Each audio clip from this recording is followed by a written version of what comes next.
Okay, start करें।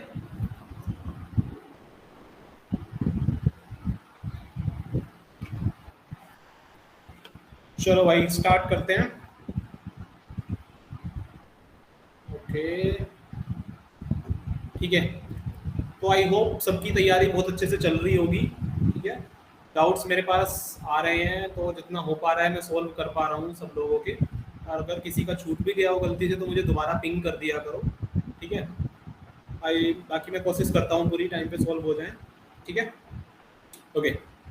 तो आज का जो एजेंडा है वीडियो का वो कोई कुछ नहीं है। डाउट्स तो हम लोग डेली बेसिस पे ले ही रहे हैं, सब लोग मुझे भेज ही रहे हैं, तो उसमें डाउट्स तो आपके डेली बेसिस पे क्लियर हो ही रहे हैं। तो यहाँ पे अलग से डाउट्स क्लियरेंस सेशन का कोई पॉइंट बनता नहीं है। तो अभी जो हम ये सेशन लेंगे, इस सेशन का एजेंडा है mainly to talk about the dos and don'ts in the exam. So आपका एग्जाम कब है आईपीयू का?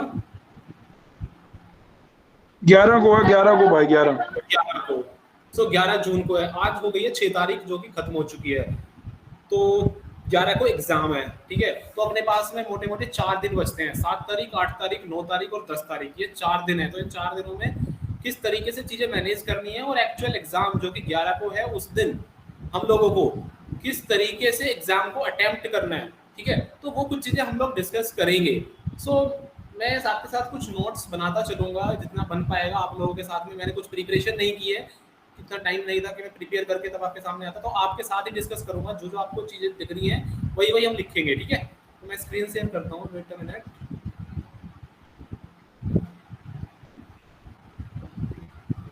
स्क्रीन विजिबल है आप लोगों को? Yes sir, yes sir. ठीक है, सो हमारे पास में आज का जो टॉपिक है वो है डूज एंड डोंट्स। अच्छा, तो सबसे पहली चीज अगर मैं आप लोगों से पूछता हूं तो आपके माइंड में सबसे पहली चीज, अभी तो हम डूज एंड डोंट की बात कर रहे हैं पेपर के लिए। इन 4 दिनों में हमें क्या चीजें करनी है वो हम फर्दर डिस्कस करेंगे। पहले डूज एंड डोंट डिस्कस करते हैं पेपर के लिए। तो जब आप पेपर देने जाओगे तो हमारे पास में रीजनिंग और क्वांट जो एक सेक्शन है, आईपीयू के लिए स्पेशली बात करूं तो रीजनिंग जो एक सेक्शन है ये बहुत क्रूशियल पार्ट है, because it contains 25% of the weightage, right? 25% of the weightage of whole exam, right? 25% weightage ये कंसीडर करता है, तो means it is very crucial. Similarly maths या आपका मैकेनिक्स और अदर जो सब्जेक्ट्स हैं वो आपके कंटेन करते हैं।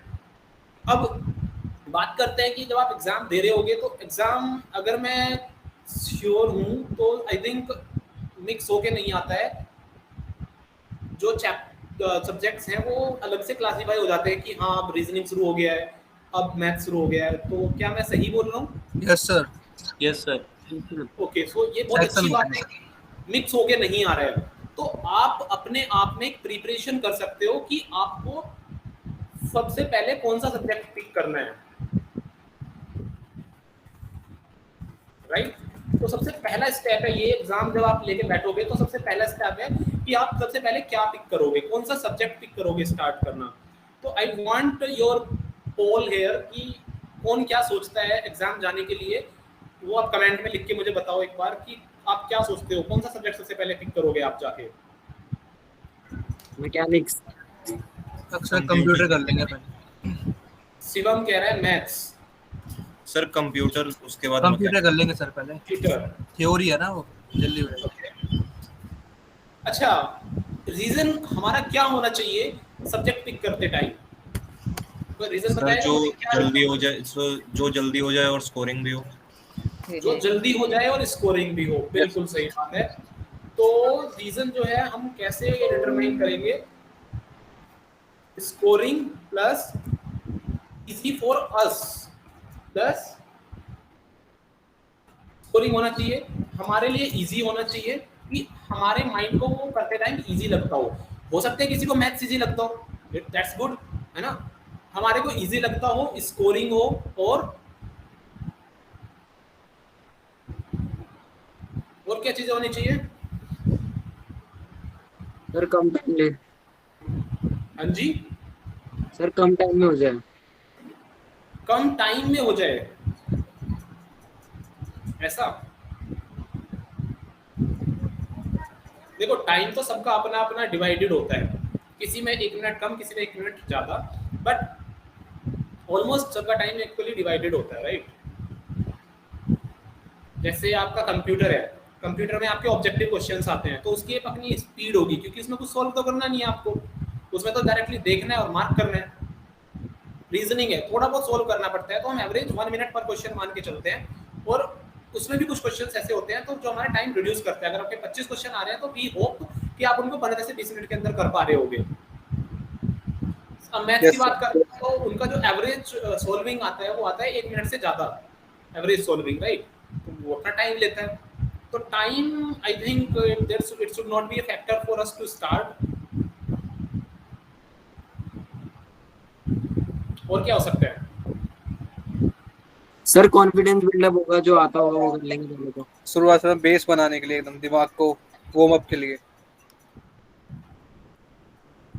कॉन्फिडेंस बिल्डर, ऐसा सब्जेक्ट चूज करना है जो आपका कॉन्फिडेंस बनाए पेपर को देख के।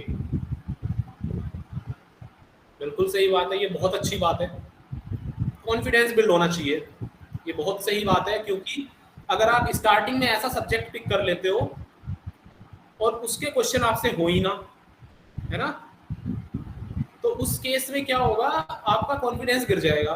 तो उस केस में जल्दबाजी हमारी बढ़ जाती है, मोटिवेशन कम हो जाता है, कॉन्फिडेंस कम हो जाता है। उस वजह से कुछ क्वेश्चन ऐसे हमारे से गलत हो जाते हैं, नेगेटिव हो जाते हैं, जो हमारे को बहुत ईजी से पता होते हैं, अरे यार ये तो पता था, ये कैसे गलत हो सकता है। सो उसका केस जो होता है वो यही बनता है कि आपका कॉन्फिडेंस गिर गया, और कॉन्फिडेंस गिराता कौन है, गलत सब्जेक्ट पहले चूज कर लेना। बहुत सही। अब एक बच्चे ने बोला है कि टाइम, कम टाइम में जो खत्म हो जाए पहले, ये भी एक फैक्टर है, लास्ट फैक्टर और द लीस्ट फैक्टर्स को बोल सकते हो।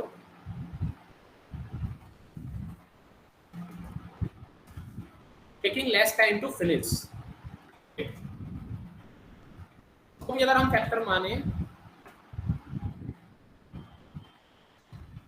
तो अब सब्जेक्ट चूज करते हैं। बताओ सबसे पहले कौन सा सब्जेक्ट ऐसा आता है?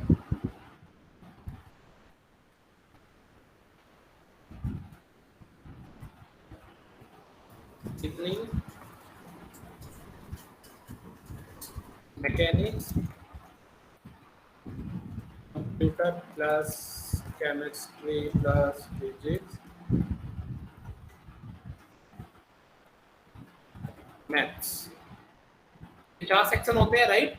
कहीं पे मैं कुछ गलत लिखता हूँ तो मुझे पिंग कर देना, ओके। ठीक है। सो पहला सब्जेक्ट हो हमारा रीजनिंग, दूसरा सब्जेक्ट हो हमारा मैकेनिक्स, तीसरा सब्जेक्ट में जो मिलके कंप्यूटर, केमिस्ट्री, फिजिक्स आता है, और चौथा सब्जेक्ट है मैथ्स। ये चारों आपस में कंट्रीब्यूट करते हैं 25-25%, राइट।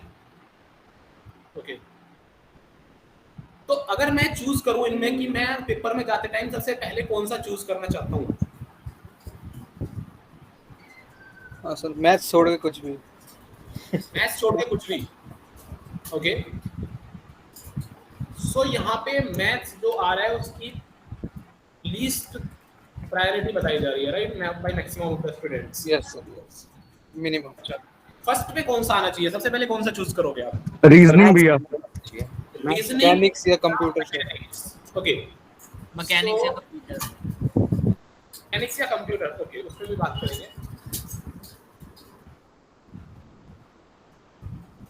कंक्लूजन जो हम यहाँ पे निकाल रहे हैं, मेरे अकॉर्डिंग रीजनिंग और mechanics, this should be started to pick first in the exam.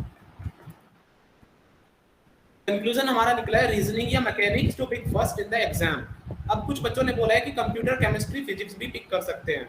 Yes, बिल्कुल कर सकते हैं, बट कंप्यूटर, केमिस्ट्री, फिजिक्स जो है उसमें कुछ क्वेश्चंस ऐसे होते हैं जो स्ट्रेट फॉरवर्ड होते हैं, कुछ क्वेश्चंस ऐसे होते हैं जो थियोरेटिकल होते हैं कंप्लीटली, ठीक है। न्यूमेरिकल के चांसेस किस सब्जेक्ट में रहते हैं, कंप्यूटर, केमिस्ट्री और फिजिक्स के अंदर? सर न्यूमेरिकल नहीं आते किसी से ज्यादा, न्यूमेरिकल नहीं आते, या बाय चांस अगर मिला तो किससे मिलेगा, फिजिक्स से? सर फिजिक्स से मिलेगा हाँ आ सकता है सर।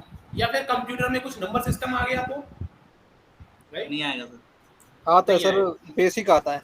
तो अगर हम मैथ हिस्ट्री देखें कंप्यूटर की, तो जनरली हमारे को जो देखने को मिलता है वो हिस्ट्री बेस्ड क्वेश्चंस भी मिलते हैं। Yes sir. सो यहाँ पे कुछ ऐसे ट्रिगर कर सकते हैं आपको क्वेश्चंस जो आपको ना आते हो, क्योंकि कंप्लीटली थियोरेटिकल या कंप्लीटली हिस्ट्री बेस्ड कुछ क्वेश्चन ऐसे हो सकते हैं। You are sure about it? Sir sir chemistry से हो सकता है। केमिस्ट्री, हाँ हो सकता है, केमिस्ट्री और केमिस्ट्री हो सर सकता है। फिजिक्स केमिस्ट्री अच्छा, कंप्यूटर साथ में आता है तो केमिस्ट्री का हो सकता है। हाँ, कंप्यूटर केमिस्ट्री और फिजिक्स जो है वो एक ये भी है कि ये सबसे लीस्ट टाइम लेता है, सबसे कम टाइम में ये खत्म होगा, राइट? Yes sir. कि इसमें मैक्सिमम ऑफ द क्वेश्चंस जो होंगे वो स्ट्रेट फॉरवर्ड होंगे, बस देखो हाँ। टिक करो। But still I will recommend कि कंप्यूटर केमिस्ट्री और फिजिक्स को मैथ्स से पहले चूज करो, यानी कि तीसरे नंबर पे। पहले नंबर पे आप रीजनिंग और मैकेनिक्स में से एक सब्जेक्ट को चूज करो, दूसरे नंबर पे आप यही रीजनिंग और मैकेनिक्स, जो आपने मैकेनिक्स चूज किया है पहले नंबर पे, तो दूसरे नंबर पे रीजनिंग हो जाएगा। पहले नंबर पे अगर रीजनिंग चूज किया है तो दूसरे नंबर पे मैकेनिक्स हो जाएगा, तीसरे नंबर पे आपका कंप्यूटर केमिस्ट्री और फिजिक्स हो जाएगा, और चौथे नंबर पे आपका मैथ्स हो जाएगा। ठीक है, ये रिकमेंडेड है। बाकी आप इसको कंप्यूटर केमिस्ट्री फिजिक्स को भी पहले लेके आ सकते हो if you feel so, right? It's not mandatory, it's recommended. Okay, तो ये तो पहला हमारा टॉपिक था कि पहले क्या सब्जेक्ट स्टार्ट करना चाहिए। okay? तो ये हमने डिस्कस किया। इसके बाद दूसरा टॉपिक पेपर में क्या बनता है। अब हम रीजनिंग पे बात करेंगे। अभी तक तो हमने सब्जेक्ट को सारे पे बात करी थी, कौन सा सब्जेक्ट पहले चूज करना है, कौन सा बाद में चूज करना है। अब सपोज करो आपने रीजनिंग चूज कर लिया है, रीजनिंग पहले नंबर पे, दूसरे नंबर पे, जिस नंबर पे भी। अब रीजनिंग के स्पेसिफिक हम लोग बात करेंगे कि रीजनिंग जब आपने चूज कर लिया है तो आप रीजनिंग के अंदर क्या क्या बातों का ध्यान रखेंगे, कोई बताएगा?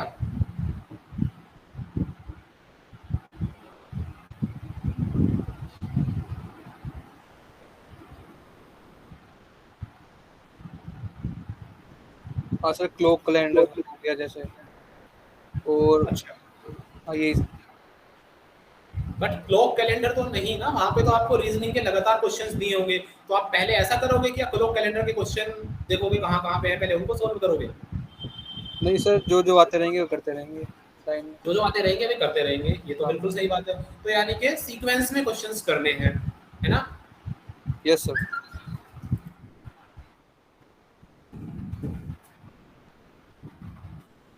और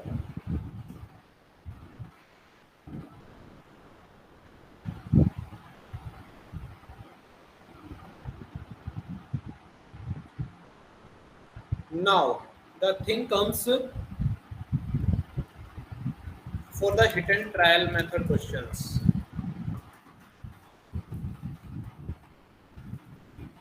इनको कैसे सोल्व करना है hit and trial method questions को?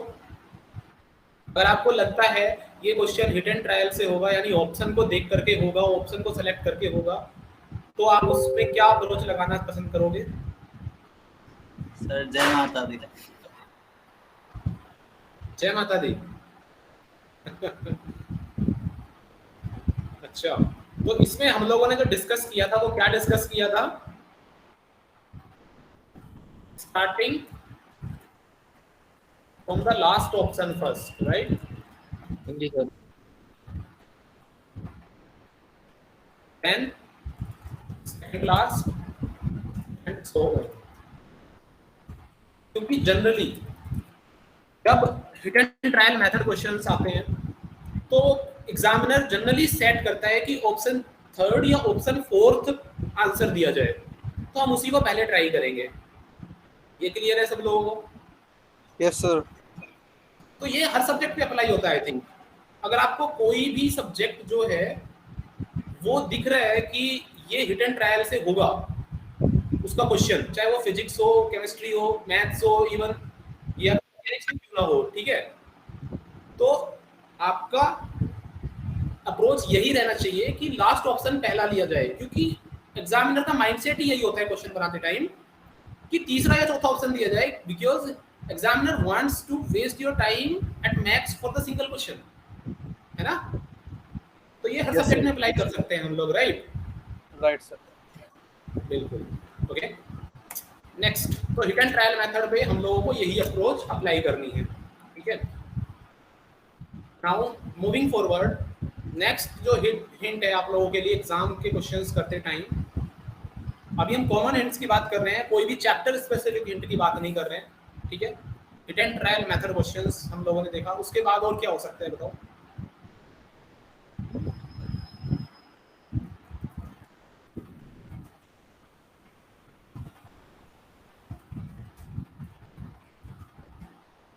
Time management for a single question.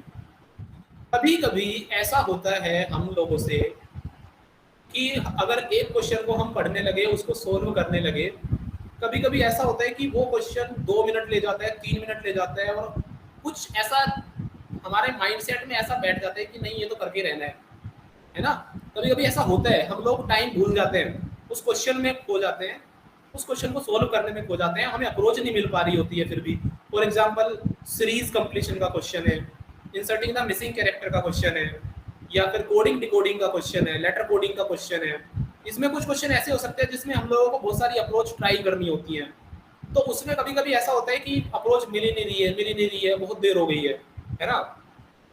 तो उस केस में क्या करेंगे? सर उसको छोड़ के अभी आगे वाले क्वेश्चंस को टाइम देना चाहिए। एग्जैक्टली।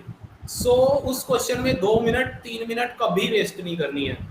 अगर आपको लगता है वो क्वेश्चन सिर्फ 1 ही मिनट का है, जैसे पजल टेस्ट का क्वेश्चन होता है, हाँ आप 2 मिनट 3 मिनट वेस्ट कर रहे हो तो वैलिड है, क्योंकि वो 2 क्वेश्चन साथ में लेके आता है, राइट। तो आप 3 मिनट भी वहां पे वेस्ट कर रहे हो ना, तो वो वैलिड है, जेन्युइन है ना। लेकिन अगर आप किसी ऐसे क्वेश्चन में टाइम वेस्ट कर रहे हो जिसमें एक ही क्वेश्चन है या 4 ही नंबर का क्वेश्चन है, तो उसमें अगर आपको ऐसा लग रहा है कि 1 मिनट वेस्ट हो चुका है पूरा और मेरे को कोई क्वेश्चन का ऐसा कुछ नजर होता हुआ दिखाई दे नहीं रहा है कि ये हो जाएगा, तो उस क्वेश्चन को छोड़ के अभी आगे बढ़ते हैं, बाद में उस क्वेश्चन पे वापस आएंगे, ठीक है। You can mark that question to review और रीचेक, राइट। सर ये सर अभी तो सर अपना ऑफलाइन हो रहा है सर, इसमें मतलब कैसे मार्क कर? आप रफ शीट पे मार्क कर लो ना साइड में, या वो तो आपको पता ही रहेगा ना ये क्वेश्चन छूटे हैं, टिक मार देना सर बुकलेट में सर्कल करके छोड़ देंगे। बुकलेट में सर्कल कर लो, that is your own strategy कि आप कैसे मैनेज करते हो उस चीज को। But you can like the ultimate goal should be कि टाइम वेस्ट नहीं होना चाहिए, 1 मिनट 1.5 मिनट मैक्सिमम, उससे ज्यादा अगर आप टाइम वेस्ट कर रहे हो ना, that is completely like not acceptable, है ना, क्योंकि टाइम मैनेजमेंट पूरा खराब कर जाएगा वो क्वेश्चन। जो हम आगे रीजनिंग से टाइम बचा के किसी और को देना चाह रहे हैं ना, वो नहीं मिल पाएगा। नेक्स्ट थिंग, हाँ कर सकते हैं। पेपर ऑफलाइन होगा, ओएमआर रफ सीट पे सीट होगा। मिलती है इसमें? हाँ जी, रफ सीट मिलती है, ओएमआर सीट पे होगा, ऑफलाइन होगा। कभी मेरे ख्याल से ऐसा भी होता है कि आप जो वो आएगी ना बुकलेट, क्वेश्चन बुकलेट, उसी में ना हर पेज पे नीचे छोटा छोटा सेक्शन देते हैं रफ सीट का। आई थिंक ऐसा भी होता है, I don't know whether what will be the case, आपको रफ सीट मिलेगी, ठीक है। तो ओएमआर सीट ऑफलाइन है। अब यहाँ पे 2 केसेस बनते हैं,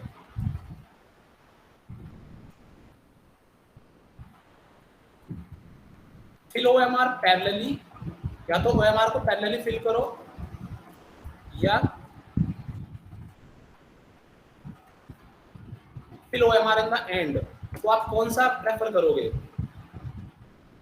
सर मेरे हिसाब से तो सर एंड की जगह भी एक सेक्शन पूरा कंप्लीट और उसको खत्म करा, एक सेक्शन मतलब मैकेनिक्स का खत्म करा तो मैकेनिक्स के में डॉट लगा दिया सब में और फिर फिल करेंगे लास्ट में।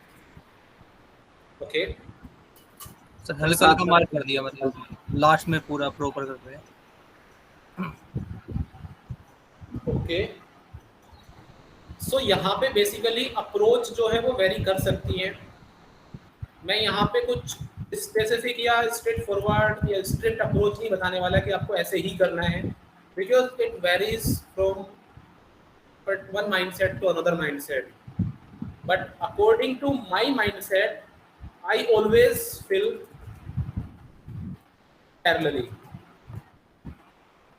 बिकॉज मेरा माइंडसेट जो है वो ये कहता है कि भाई हम जब क्वेश्चन कर रहे होते हैं बुकलेट में, ठीक है, ओएमआर सीट भी हमारे साथ में रखी होती है ना, तो जब हम क्वेश्चन कर रहे हैं बुकलेट में, वहां पे भी हमें मार्क करना है, राइट।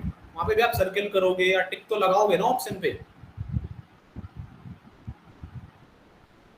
तो मैं ऑलवेज प्रेफर करता हूँ कि वहां पे टिक ना करके मैं पैरेलली ओएमआर को ही फिल कर देता हूँ, ठीक है। ये मेरा पैटर्न है, but it may very at your and. ये माइंडसेट पे वेरी कर सकता है कि आपका माइंडसेट किस तरीके से सूट करता है ओएमआर सीट के साथ। किसी किसी को ये डिस्टर्बिंग भी लगता है, ऐसा माइंडसेट हो सकता है कि ओएमआर सीट उसको डिस्टर्बिंग लगती हो, तो वो प्रेफर करता है कि मैं पहले बुकलेट में मार्क करके चलता हूँ, ओएमआर को साइड रख दिया, ठीक है। बाद में मैंने टाइम कैलकुलेट कर लिया है कि ये टाइम मुझे चाहिए ओएमआर को फिल करने के लिए, या फिर जैसा आपने बोला कि सेक्शन वाइज फिल करेंगे कि मेरा रीजनिंग खत्म हो गया तो रीजनिंग के मार्क कर दो भाई। तो this approach may vary from one mindset to another mindset, ठीक है। You can fill parallelly also और you can fill at the end also, but अगर आप एंड में फिल कर रहे हो ना भाई, तो उस केस में आपको थोड़ा स्ट्रिक्ट होना पड़ेगा। उस केस में कभी कभी ऐसा होता है कि बच्चे टाइम का ध्यान नहीं रखते हैं, बाद में ये सोचा, अगर आपको माइंड ये कहता है कि मुझे बाद में 5 मिनट चाहिए ओएमआर को फिल करने के लिए स्ट्रिक्टली, तो वो आपको 5 मिनट देने पड़ेंगे। उस केस में आपका मन ये नहीं ललचाना चाहिए कि मेरा एक क्वेश्चन और हो जाएगा 1 मिनट में, तो 4 मिनट दे दूंगा मैं। कभी कभी ऐसा होता है कि मैं एक क्वेश्चन कर लेता हूँ, चलो 4 मिनट दे दूंगा, 4 मिनट में भर जाएगा, ओएमआर तो भरनी है। और वो बाद के 4 मिनट इतने क्रूशियल होते हैं कि उसका लास्ट मिनट पे जब आपका जो सीट लेने वाला सामने खड़ा होता है और आप फिल कर रहे होते हो, ठीक है, दैट मोमेंट बहुत क्रूशियल होता है। उसमें अगर गलती से एक भी ऑप्शन इधर उधर हो गया तो आपका नेगेटिव चला गया, क्या फायदा हुआ। बट उस केस में आपको स्ट्रिक्ट होना पड़ेगा। आपने अगर 5 मिनट निर्धारित करे है कि 5 मिनट में मैं ओएमआर फिल कर लूंगा, तो वो 5 ही मिनट होने चाहिए। आपको पेपर बुकलेट छोड़ देनी है सही 5 मिनट पहले, आपको स्ट्रिक्ट होना पड़ेगा उसके लिए। अगर आप पैरेलली फिल कर रहे हो देन यू हैव फ्रीडम, आप क्वेश्चन साथ के साथ करते जा रहे हो, कभी ओएमआर उठा ले, तुम्हारे एग्जाम में कोई फर्क नहीं पड़ता है। यस और no? Yes sir. Yes sir. So again I will recommend कि आप पैरेलली फिल करो, ये मेरा माइंडसेट कहता है। बाकी आप अपने माइंडसेट के हिसाब से अपनी अप्रोच सेट कर सकते हो, ठीक है सर। जैसे हमें हेलो हाँ जी बताओ। सर, जैसे हमें बाद में पता चला कि हमने कोई ऑप्शन ओएमआर में गलत फिल कर दिया, हाँ, तो सर उसको -1 को हम अवॉइड करने के लिए उसमें एक और ऑप्शन फिल कर सकते हैं कि मतलब वो -1 होने की जगह 0 ही हो जाए, कम से कम -1 ना हो। Okay, I am not sure about this. Munjal यही- सर बता सकते हैं सर। सर यही मुंजाल सर से पूछना था। सो ओके सर नेगेटिव ही लगता है उसका। नेगेटिव लगेगा करने सर पे। वो। हाँ दोनों भी कर हाँ, दोगे तो because नेगेटिव लगेगा। कंप्यूटर से स्कैन होता है, right? Yes sir, But computer still I am scan not करता है। sure. Still I am not sure what is the program behind that. इसका एक बार क्लियर करना पड़ेगा, ठीक है। तो ओएमआर सीट पे डिस्कशन हुआ, इसके बाद हम लोगों को डिस्कशन करना है किस चीज़ पे। हम पेपर देने बैठे हुए हैं, हमारे सामने रीजनिंग का पेपर खुला हुआ है, हम पेपर कर रहे हैं। तो उसमें हमने सीक्वेंस में क्वेश्चन सोल्व करने हैं। Hit and trial method question में लास्ट ऑप्शन से स्टार्ट करना है। Time management for single question में डिस्कस किया। ओएमआर सीट कैसे फिल करनी है वो हमने डिस्कस किया। इसके अलावा और क्या डिस्कशन हो सकता है? सर पेपर कट और फोल्डिंग वाले में कितने आते हैं question? So that is the part of non-verbal reasoning again. वो तो आया नहीं बहुत सालों से। So see, non-verbal reasoning से अगर आप देखोगे पिछले क्वेश्चन पेपर्स उठा करके कितने क्वेश्चन मिलते हैं। चलो non-verbal reasoning पे बात करते हैं।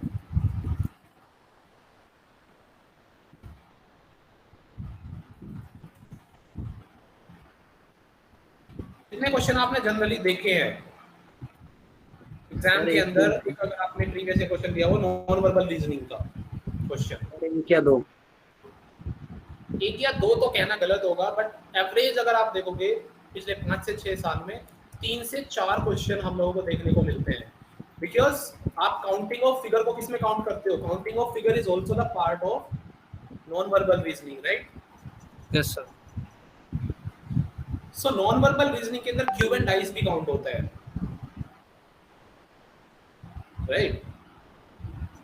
यस सो अगेन एवरेज अगर आप देखोगे तो 4 क्वेश्चन का एवरेज, 3 से 4 भी अगर मैं इसको राउंड बिल्कुल एग्जैक्ट फिगर बनाना चाहूँ तो मैं 4 क्वेश्चन बोलूंगा average.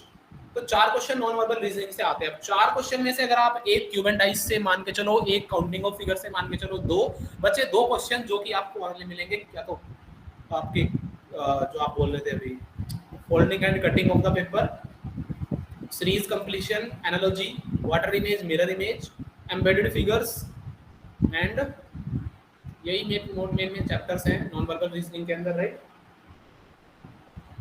Yes sir. Sir analogy के लिए कुछ वो बता दीजिए इम्पोर्टेंट टॉपिक, जैसे जो कर सकते एनालॉजी फॉर नॉन वर्बल और वर्बल।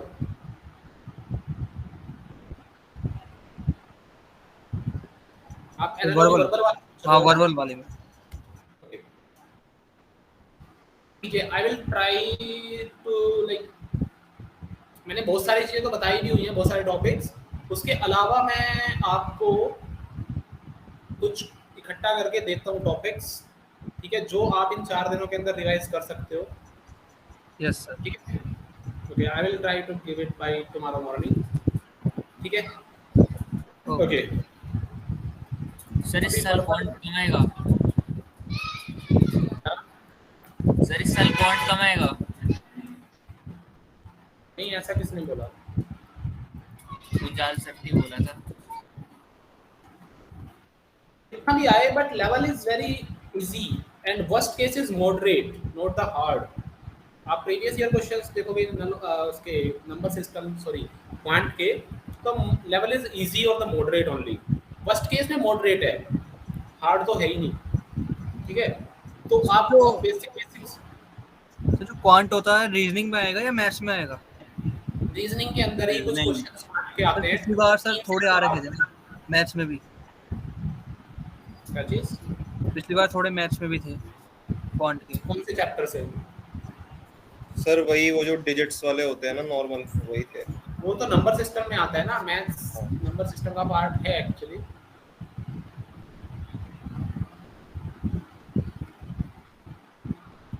एक्चुअल में मैंने आपको बताया भी था कि एक्चुअल में क्वांट का मतलब क्या होता है। Quantitative, this is the quant. Quant में आपकी क्या क्या चीजें कवर होती है? क्वांट के अंदर आपका रीजनिंग, मैथ्स, एडवांस,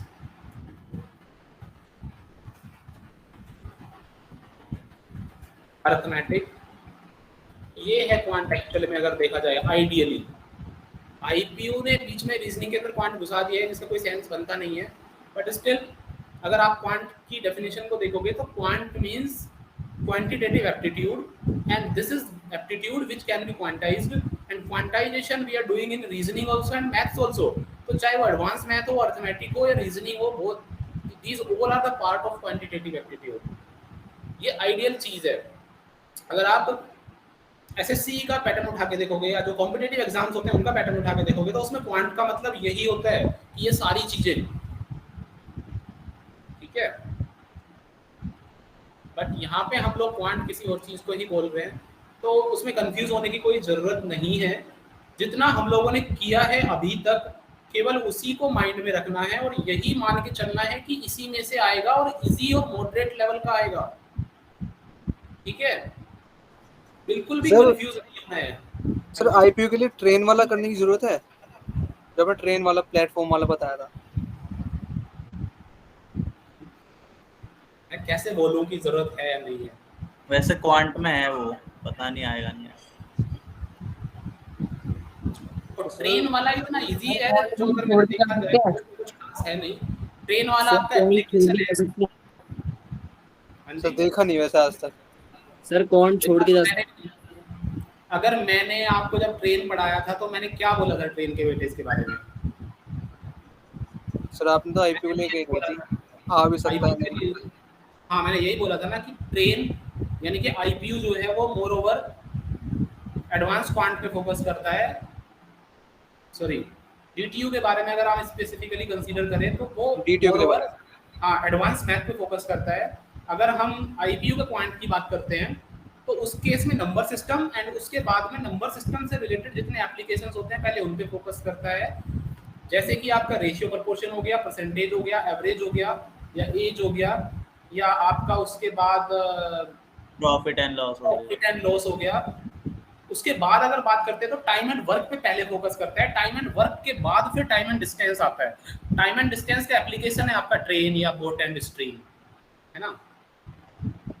और ये चीज़ें बहुत इजी लेवल पे आती हैं, जो हम लोगों ने क्लास में डिस्कस किया है, बहुत अच्छे से डिस्कस किया है, बहुत बेसिक से डिस्कस किया है ना, इतना हार्ड तो हमने डिस्कस भी नहीं किया ना। हमने ऐसा तो कुछ बोला नहीं है कि आपको ये कंसेप्ट याद करनी है या आपको ये पैटर्न याद करना है, ऐसा तो डिस्कस नहीं किया ना। हम लोगों ने सिर्फ ये डिस्कस किया है कि हाँ भाई ये टाइम एंड डिस्टेंस और स्पीड का फॉर्मूला है, speed equal to distance upon time. Train ऐसे आ रही है, प्लेटफॉर्म को क्रॉस करेगी, तो एक्चुअल में फिगर के बेसिस पे हम लोगों ने चीज़ें सोल्व करी हैं। हमने कभी भी वहाँ पे शॉर्ट ट्रिक यूज़ नहीं करी अपनी क्लासेस के अंदर। तो एटलीस्ट उन चीज़ों में, बेसिक चीज़ों में कन्फ्यूजन नहीं होना चाहिए, है ना। आपके पास क्वेश्चन अगर आता है तो इजी मॉडरेट लेवल का आएगा, तो आपको बिल्कुल बेसिक से स्टार्ट करना है, बिल्कुल बेसिक अप्रोच से सोल्व करना है, शॉर्टकट है ही नहीं 4 पॉइंट, ठीक है। क्योंकि हम लोगों ने बहुत 1 से 2 क्वेश्चन सोल्व करना है मुश्किल से, ठीक है, और वो भी इजी लेवल का। तो क्यों इतनी सारी हम लोगों को कंसेप्ट या पैटर्न्स पढ़ने होंगे, राइट। तो यही हम लोगों ने क्लास में देखा। तो अगर मैं फिर से यही बोल रहा हूँ कि क्वांट में इतना कंफ्यूज होने की जरूरत नहीं है, जितना हम लोगों ने क्लास में किया उसी को एक बार रिवाइज करना है आप लोगों को। वो कैसे करना है मैं एक बार अभी बताऊंगा अभी क्वांट का लास्ट में, ठीक है। तो ठीक है, एनालिटिकल रीजनिंग उसका ही बता दीजिए सर एक बार सर, पजल्स का और उसका सर काउंटिंग फिगर बता दीजिए सर। पिछली बार सर काउंटिंग फिगर बहुत बेसिक क्वेश्चन आया था सर, एक स्क्वायर दे रखा था, उसका नंबर ऑफ जितने होल्स है वो पता करने थे सर। इसके अलावा सर पजल में सर 2017 में एक क्वेश्चन आया था सर, वो थोड़ा हार्ड क्वेश्चन था, उसके बाद सर अभी तक नहीं आया पजल में। सर कितने लेवल का पढ़े सर उसमें, और काउंटिंग फिगर्स में भी सर बता दो एक बार। जितना मैंने कराया है वो मोर देन सफिशिएंट है। Okay sir, okay. Puzzle test में मैंने आपको वो बताया ना कि आप पॉजिटिव साइड बनाते हो, नेगेटिव साइड बनाते हो, टेबल ड्रॉ करना बताया है पजल टेस्ट में मेनली। अगर आप क्लासिफिकेशन की बात करोगे, सिटिंग अरेंजमेंट की बात करोगे, तो ऑल पॉसिबल डायग्राम्स बनाने मैंने आपको बताए हैं। तो वही करना है आपको, स्टेटमेंट को देख करके, बड़ी स्टेटमेंट को देख करके घबराना नहीं है, जस्ट आपको all the possible diagrams draw करने हैं if it is sitting arrangement. पिछली बार ट्रायंगल आया था शायद, किस चीज के लिए सर आईपीयू में ट्रायंगल या स्टार आया था, काउंटिंग ऑफ फिगर, स्टार और वो दोनों आया था। हाँ अरे स्टार वो आया था, स्टार स्टार। पैटर्न था ना जिसका फिक्स आंसर है 10। यस सर, हाँ सर वही वाला आया था। ठीक है, एनालिटिकल रीजनिंग की बात करते हैं। तो एनालिटिकल रीजनिंग के अंदर अगर आप बात करोगे तो कौन कौन से चैप्टर आते हैं एनालिटिकल रीजनिंग में? Statement, conclusion, logical Venn diagram, और sir statement and conclusion, statement and assumption, और स्टेटमेंट एंड आर्गुमेंट। और फिर अगर आता है, जनरली आता नहीं है वैसे, वेन डायग्राम, ठीक है। तो ये आपका एनालिटिकल रीजनिंग के अंदर आता है। सिलोगिज्म की आप बात करोगे तो 2 क्वेश्चन आ सकते हैं आपके। तो सिलोगिज्म हम लोगों ने अच्छे से किया हुआ है तो आराम से हो जाएगा, राइट। तो अभी सिलोगिज्म में सिर्फ आपको कंसेप्ट्स रिवाइज करने हैं और कुछ क्वेश्चंस प्रैक्टिस करने हैं सभी तरीके के। सभी तरीके से मेरा मतलब क्या है कि आपको single statement, single conclusion, multiple statement, single conclusion, है ना। ये 2 ही चीजें हैं जिनकी आपको प्रैक्टिस करनी है। और इसके अंदर एक बार, हाँ जी सर, कभी कभी ना इस चैप्टर में मतलब अगर वो पैसिव क्वेरी करते हैं तो आंसर अलग आता है, और वेन डायग्राम बनाते हैं तो आंसर अलग आता है। तो किससे आंसर लेना है सही? आंसर अलग आना नहीं चाहिए, पहली बात। अलग आता है दूसरी बात, दोनों। अगर आंसर अलग आता है आपका तो ये आपको मुझे बताना चाहिए था कि आप या तो कुछ गलत कर रहे हो। अगर गलत भी नहीं कर रहे हो तो अगर कुछ गड़बड़ भी है तो आपको मेरे को भेजना तो चाहिए था। पहली बात तो आंसर अलग आना ही नहीं चाहिए, कोई मतलब नहीं बनता है। आंसर अलग क्यों आएगा? एक क्वेश्चन का एक ही आंसर होगा। भैया मैनी को क्या बोलेंगे? मैनी मतलब मैनी में एक्सपेंडिचर रूल कैसे लगाते हैं? 100 लगाते हैं, 100। क्या कह रहे हो आप? मैनी हाँ भैया, वो ऑल सम और एक मैनी वाला भी एक क्वेश्चन आया था टेस्ट में। मैनी थोड़ी आता है, आया था भाई, टेस्ट में आया था भाई टेस्ट में देखो, आता है। Many balls are football. क्या आप खुद सोचो, क्या आप मैनी को बॉल से रिप्लेस कर सकते हो? नो नहीं, नो सर। अगर मेरे पास में सपोज करो 10 बॉल है, ठीक है, 10 बॉल्स में से 9 बॉल्स जो हैं वो फुटबॉल है, ठीक है। तो यहाँ पे रवि ने बोला कि मैनी बॉल्स आर फुटबॉल, यही बोला ना तुमने? तो क्या ये मैनी जो है ये बॉल बन गया? नहीं बना ना? नहीं बना सर, नहीं बना। नहीं बना तो फिर क्या बना ये फिर मैनी? सम जैसा लग रहा है मेरे को तो। समी बनेगा और कोई सारे option ही नहीं नहीं बन- हाँ समी बनेगा, ठीक है। सर मेरे लिए तो नो या ऑल या सम ही आता है, तीनों ही आते हैं। जनरली 99% यही आएगा, बट बाई चांस ऐसा फ्यू आ जाता है या मैनी आ गया, आना नहीं आता नहीं है बट आ गया, तो उस केस में भी हैंडल कर सकते हो ना, उसमें कॉमन सेंस लगाना है जस्ट, ठीक है। ओके ठीक है भैया। सर ये एनालिटिकल में ये डेटा सफिशिएंसी रह गया था। क्या रह गया था? सर मतलब आपने करा दिया, वो आपने लिखा नहीं था, data sufficiency. Data sufficiency is the part of actually whole reasoning. वो ना एनालिटिकल का पार्ट है, ना वर्बल का पार्ट है, ना नॉन वर्बल का पार्ट है। डेटा सफिशिएंसी में किसी भी चैप्टर से क्वेश्चन आ सकता है, right? Yes sir. Data sufficiency कराया था ना मैंने? हाँ सर कराया था।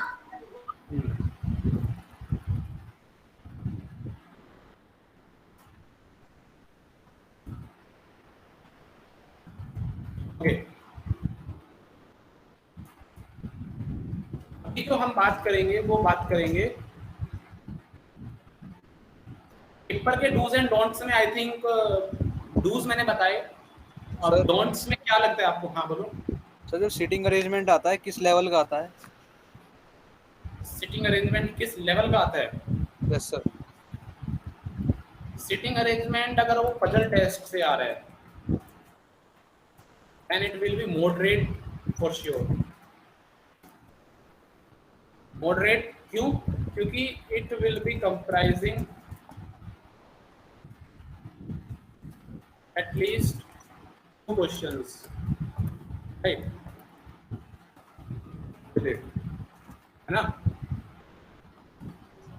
Yes sir. सो अगर पजल टेस्ट से अगर आपका सिटिंग अरेंजमेंट आ रहा है तो it will be comprising at least 2 questions with it. So the paragraph of the question will be little lengthy, right? अगर वो आपका रैंकिंग से आता है, ranking also contain the sitting arrangement, right? Yes sir. It will be easy।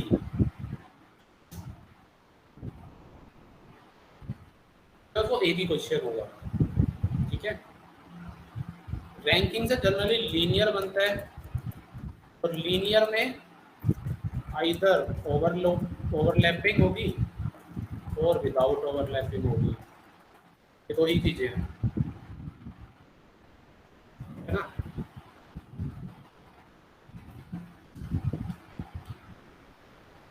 Okay okay sir. Sir clock में वो आ सकती है कि क्या कहते हैं, वो जो गलत क्लॉक होती है? आएगी, आ सकती है, नहीं आएगी। ये मैंने बताया था आपको जब ब्लॉक पढ़ाया है। ब्लॉक में आपके पास कितने क्वेश्चंस हैं? Water image, 2 mirror image, mirror image, जिसमें से क्वेश्चंस देखिए तो है सर आज तक इनकरेक्ट क्लॉक 0 क्वेश्चन आता है इसमें से, right? Water image, mirror image से क्वेश्चन नहीं आता है क्लॉक का जनरली, है ना? मैं ये नहीं कह रहा हूँ नहीं आएगा, पर आएगा भी तो आप कर दोगे, राइट?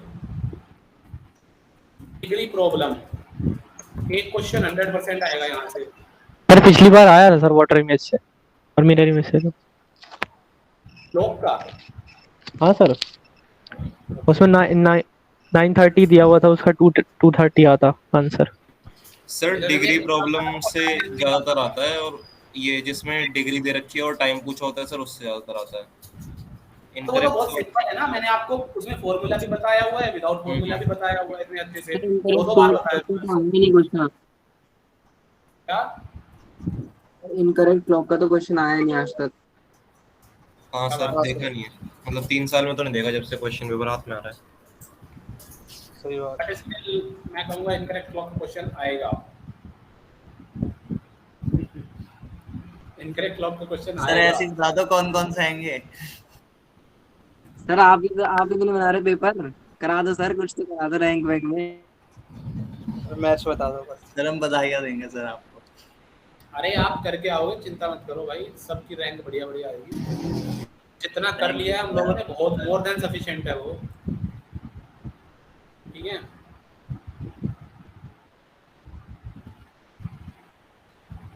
और बताओ सर मेरा एक क्वेश्चन था, मतलब इसमें से नहीं था, ऐसा था कि सर जैसे मुंजाल सर मॉक टेस्ट लेते हैं ना, तो वो क्वेश्चन आगे पीछे होते हैं, तो ऐसे हमारा वहाँ भी होगा? नहीं नहीं, आपने लेट ज्वाइन किया है, सबसे पहले यही डिस्कस किया था हमने। नहीं सर भूल जाता हूँ। ये हमने बोला था ना कि जब आपको ये पता करना है कि आपको कौन सा सब्जेक्ट पहले करना है। नहीं सर इस चीज के लिए नहीं कह रहा हूँ सर, मैं इस चीज के लिए नहीं कह रहा, मैं कह रहा हूँ सर जैसे ना मॉक टेस्ट होते हैं हमारे, या फिर जैसे कोई टेस्ट सीरीज होती है, तो उसमें से मेरे में जो पहला क्वेश्चन है वो किसी और की छठा क्वेश्चन होता है, तो वहाँ भी ऐसे होता है क्या? अच्छा सेट बता रहा है, सेट अलग जो हाँ अरेंजमेंट है। कुछ सेट होते हैं, जनरली 4 सेट होंगे, या तो उनमें क्वेश्चन ही अलग होते हैं कभी कभी तो। हाँ मतलब जो क्वेश्चन मेरे पास आया जरूरी नहीं कि और किसी के पास भी हो। हाँ ऐसा भी हो जाता है, पर मैंने देखा नहीं कभी, क्योंकि सर तो बच्चों की क्वेश्चन सेम रहते हैं, वो नंबरिंग अलग रहती है बस। या तो ये मतलब होते हैं आगे पीछे, मतलब हाँ नंबर आगे पीछे होते हैं। हाँ हो सकता है आईक्यू नहीं करता हो ऐसे, पर आई थिंक ये जेई में होता है ना। नहीं सर सब में होता है। नहीं जंबल डिफरेंट भी होता है, पक्का होता है डिफरेंट। हाँ हाँ जेई में और नीट में होता है, डिफरेंट होता है ना, डिफरेंट होता है, अलग सेट ही अलग होता है। Okay doesn't matter by the way.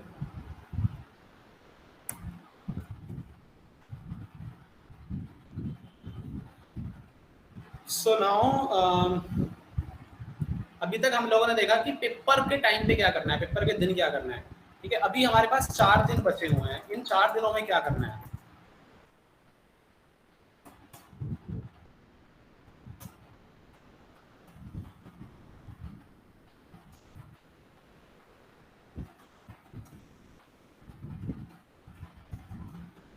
सबसे पहला काम जो है वो आपको ये करना है कि वेटेड चैप्टर्स को उठाओ। Weighted chapters means more than 50% questions जहां से आने वाले हैं, ऐसे चैप्टर्स को उठाओ। मेरे ख्याल से 7 से 8 चैप्टर ही हैं मुश्किल से गिनती के, जो वेटेड चैप्टर्स हैं उनमें से मोर देन 50% क्वेश्चन आते हैं। तो सबसे पहले उन चैप्टर्स को हमें उठाना है, ठीक है। ये 4 दिन की स्ट्रेटेजी बता रहा हूँ कि इन 4 दिनों में आप क्या करोगे रीजनिंग के लिए। उसमें आपको जो देखना है वो ये देखना है कि कौन सी टाइप्स हैं। उन टाइप्स के अंदर कुछ टाइप्स तो ऐसी होती हैं जिनको लाइक कोई मतलब ही नहीं है उनको रिवाइज करने का, वो आप कर ही दोगे। उसमें कुछ स्ट्रेट फॉरवर्ड चीज़ें हैं, जैसे मैट्रिक्स कोडिंग, एग्जाम्पल के तौर पे बात करूँ तो मैट्रिक्स कोडिंग है ना, उसमें कुछ ऐसा वो नहीं है कि आप नहीं कर पाओगे पेपर में, है ना। आपने एक बार देख लिया है उसको तो आप 100% कर दोगे, ये गारंटी है। तो ऐसे और भी चीज़ें होंगी, और भी टाइप्स होंगी इस तरीके की, जो आपको जस्ट देखना ही है, अच्छा मैट्रिक्स कोडिंग है, इसको रिवाइज नहीं करना है। तो आपको सबसे पहले एक एक चीज़ें उठानी है। कैलेंडर उठाओ, कैलेंडर के अंदर 3 तरीके के क्वेश्चन बनते हैं, रियल डेटा बेस्ड। तो अब रियल डेटा बेस्ड आपको क्या करना है, अब इसको करने के तरीके आप कुछ भी अपना सकते हो। जैसे मैं अगर देखता, मैं जैसे करता हूँ तैयारी, अगर मेरे पास 4 दिन होते तो मैं क्या करता, मैं वेटेड चैप्टर जैसे मैंने कैलेंडर उठाया, ठीक है, कैलेंडर उठाया तो मैं क्या लूँगा, मैं रीजनिंग का एक लाइक 4 दिन मेरे पास है ना, तो मैं एक पेयर ले लो या एक सिंपल 2 पेज ले लो, उसमें कैलेंडर का क्या इंपॉर्टेंट ऐसा है जो मुझे याद रखने के जाना है या पेपर से एक दिन पहले रिवाइज करके जाना है फॉर श्योर, ठीक है। जैसे आपको दिन पता होने चाहिए कि 0 को हम किससे रिप्रेजेंट करते हैं, संडे से रिप्रेजेंट करते हैं, रियल डेटा में काम आएगा ये, है ना। अगर आप वहाँ पे 0 को किससे रिप्रेजेंट करते थे ये भूल गए या 0 का मंडे कर दिया तो दिक्कत हो जाएगी। तो ऐसी चीज़ें आप उसमें नोट कर लो। और जैसे 100 साल में कितने ओड्डे होते हैं, 200 में कितने ओड्डे होते हैं, 300 में कितने ओड्डे होते हैं, 400 में कितने ओड्डे होते हैं, ये नोट कर लो। जो ऐसी याद करने वाली चीजें हैं ना, just note them down in like very crisp manner, in precise manner in that seat. वो सीट केवल कैलेंडर के लिए नहीं है, वो सीट आप बना रहे हो पूरी रीजनिंग के लिए, जो आपको देखनी है पेपर से जस्ट जाने से पहले, ठीक है। तो ये आप काम अभी करोगे इन 4 दिनों के अंदर। और साथ के साथ में आपको ये भी महसूस करना है कि कैलेंडर से अगर रियल डेटा का कोई क्वेश्चन आता है तो आपका कॉन्फिडेंस क्या है उसको लेकर के, क्या आप उसको 100% कर दोगे या कहीं पे आपको डाउट फील हो रहा है। डाउट फील हो रहा है तो 1-2 क्वेश्चन करके देखो, ठीक है। करके देखोगे तो डाउट क्लियर हो जाएगा, राइट। अगर डाउट एकदम ऐसा कॉन्फिडेंस एकदम हाई है, अरे कैलेंडर का रियल डेटा का क्वेश्चन है, तो कोई मतलब ही नहीं है छूटने वाला। उसके बावजूद आपको जो याद करने वाली चीज है, भले ही आपको अभी याद हो, but still note them down in that seat, ठीक है। ओके, तो वेटेड चैप्टर्स उठाओ और उनके साथ में ये करो सबसे पहले, ये काम हो गया। उसके बाद अनवेटेड चैप्टर्स उठाओ, यानी कि मैक्सिमम टाइम जो आप दोगे वो वेटेड चैप्टर्स को दोगे। अनवेटेड चैप्टर्स जो है यानी कि लेस वेटेड चैप्टर्स, अनवेटेड नहीं बोलते हैं, लेस वेटेड चैप्टर्स आओ, और उसमें देखो कि उसमें फिर से वही रिपीट करना है, उसमें टाइम कम लेना है आपको, उसमें इतना टाइम कंज्यूम नहीं करना है। बट पहले वेटेड चैप्टर्स को फिनिश करो बहुत अच्छे से, तसल्ली के साथ। उसके बाद लेस वेटेड चैप्टर्स को उठाओ उसी तरीके से, और उसी में भी आप टाइप्स देखो, क्वेश्चंस को ट्राई करने की कोशिश करो जिसमें आपको फील होता है कि यस इसमें मुझे कुछ डाउट फील हो रहा है या कॉन्फिडेंस नहीं आ रहा है इस तरीके के टाइप के क्वेश्चंस को लेके कि मैं कर पाऊंगा या नहीं कर पाऊंगा, ठीक है। ये तो हो गई रीजनिंग की बात। उसके बाद आते हैं हम क्वांट पे। क्वांट का भी हमने कुछ नहीं किया क्योंकि क्वांट में नहीं पता मुझे क्या वेटेड है और क्या वेटेड नहीं है। हाँ, मुझे इतना पता है क्वांट इजी आएगा, ये कॉन्फिडेंस लेके जाना पेपर में कि क्वांट इजी आएगा। ये कॉन्फिडेंस लेके जाओगे तो आपका कॉन्फिडेंस ये बिल्ड रहेगा वहां पे, तो आप अगर मॉडरेट क्वेश्चन भी आएगा उसको आराम से अटेंड कर पाओगे। तो इसका मतलब ये नहीं है कि क्वांट आप पढ़ के ही ना जाओ, ठीक है। क्वांट को आप अभी देख रहे हो तो क्वांट को कैसे देखोगे, तो क्वांट में आप सपोज करो टाइम एंड वर्क उठाया आपने, टाइम एंड वर्क रिवाइज करने की कोशिश करी, तो टाइम एंड वर्क में आपके पास में कितने तरीके के क्वेश्चंस हैं जो हम लोगों ने क्लास में किए थे। केवल उन क्वेश्चंस को आपको गो थ्रू करना है, और ज्यादा करो तो उनको अटेम्प्ट करके देख लो खुद से कि हो पा रहे हैं कि नहीं हो पा रहे हैं, ठीक है। इससे अलावा और इससे ज्यादा कुछ करने की जरूरत है नहीं। जितना लेवल हम लोगों ने क्लास में किया है, जितने लेवल के क्वेश्चंस हम लोगों ने क्लास में किए, जस्ट उनको एक बार देख लो कि उनमें कॉन्फिडेंस बिल्डअप हो रहा है या नहीं हो रहा है, ठीक है।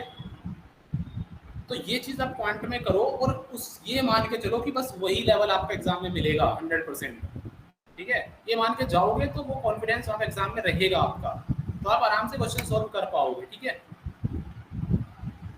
इसमें किसी को कोई डाउट है? No sir.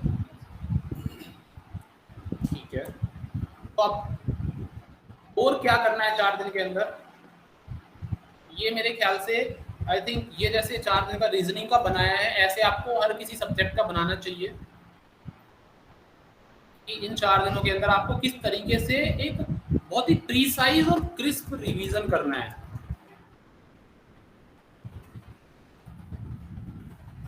एम्प्टी सीट्स, हवा में मत करना रिवीजन। हम लोग ये बहुत बड़ी गलती करते हैं कि हम हवा में रिवीजन करते हैं, जो गलत है। आप अगर कोई चीज कर रहे हो तो अपने आप को प्रूफ दो कि मैंने कुछ किया है, ठीक है। प्रूफ कैसे दोगे आपने कुछ किया है? With handy seats. आप वो हैंडी सीट्स बनाओगे रिवीजन से, जो आपको पेपर से जस्ट पहले देखनी है, मॉर्निंग में देखनी है, इवनिंग में देखनी है, जब भी आपको देखनी है, पेपर से जस्ट कुछ टाइम पहले आपको वो हैंडी सीट्स रेफर करनी है, उसके बाद फिर पेपर देने जाना है, ठीक है। तो आप रिवीजन कर रहे हो तो आपके पास प्रूफ होना चाहिए कि हाँ आपने रिवीजन किया है, हवा में रिवीजन नहीं करना है, ठीक है।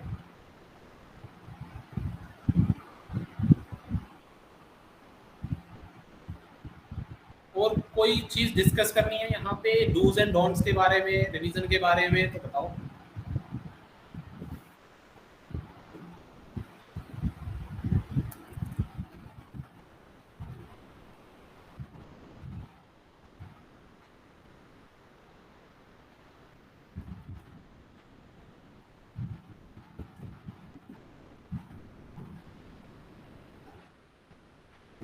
हाँ जी, किसी को कुछ डिस्कस करना है?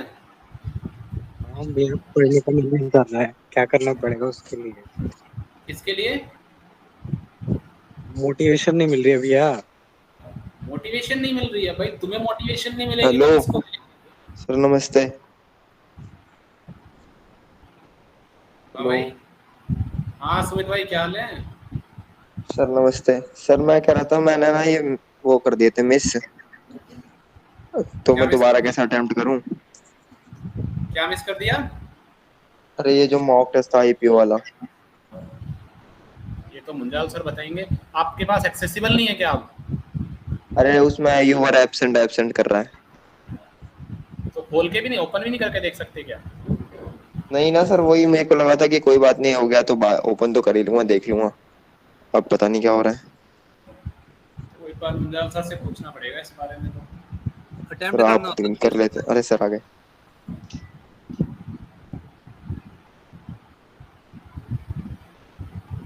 सर देख लेते आप बात करके। अभी मुंजाल सर को लास्ट में अभी बुलाएंगे, तब एक बार डिस्कस करते हैं, ठीक है?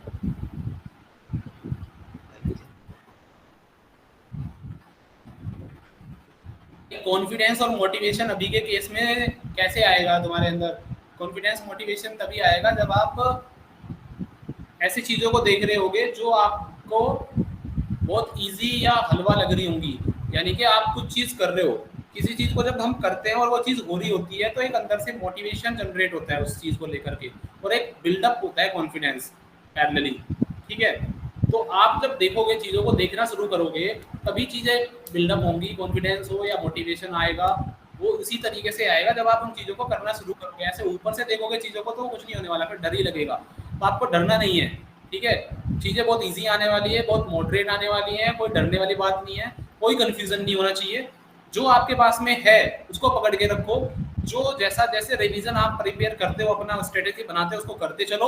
जब होता रहेगा तो अपने आप कॉन्फिडेंस बनेगा, मोटिवेशन आता रहेगा करने के लिए, बहुत इजी लगेगी चीजें, ठीक है? बाकी ये मान के चलो कि एग्जाम बहुत इजी आएगा, बहुत इजी करना है, लेकिन चीजों को करते चलो साथ के साथ में। रिवीजन करो 4 दिन जो बचे हैं, और लास्ट के दिन उस हैंड सीट को रेफर करके जाओ, बस पेपर फाड़ के आओ फिर उसके बाद, ठीक है? तो आई थिंक और कुछ है नहीं डिस्कस करने के लिए अभी। जो हमने डिस्कस किया है वो यही है। तो यही सब सर आपने भी आईपीओ से किया है ना? हाँ, आपका कॉलेज कौन सा था? डीटीयू।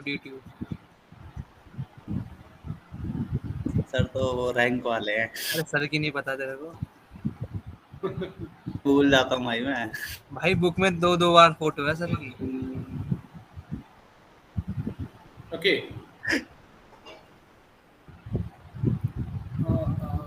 ठीक है। किसी को कुछ और पॉइंट डिस्कस करना हो तो बताओ। सर मुझे पेपर से नहीं पूछना था, ऐसे ही पूछना था एज ए जनरल।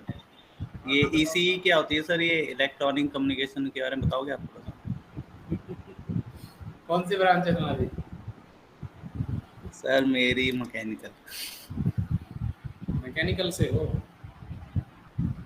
स्टार्टिंग के सोच तो मैकेनिकल ही ले लूं। स्टार्टिंग के 3 हाँ भैया, मेरे को भी जाना है। कंप्यूटर साइंस और आईटी में क्या फर्क है, या फिर एक ही चीज है? अरे एक ही फर्क है, हल्का फुल्का, ज्यादा नहीं। मोनेस, अरे बता रहा हूँ।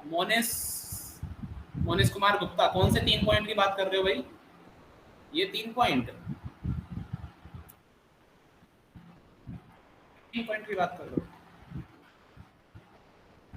अच्छा, तो सबसे पहला जो पॉइंट था वो हमने डिस्कस किया था कि जब पेपर देने जाओगे आप, तो सबसे पहले कौन सा सब्जेक्ट चूज करोगे। तो उसमें हमने बोला था कि जो आपको इजी लगता हो, जो आपका कॉन्फिडेंस बिल्ड करे, जो आपको सबसे ज्यादा आता हो, वो सबसे पहले अटेम्प्ट करना है।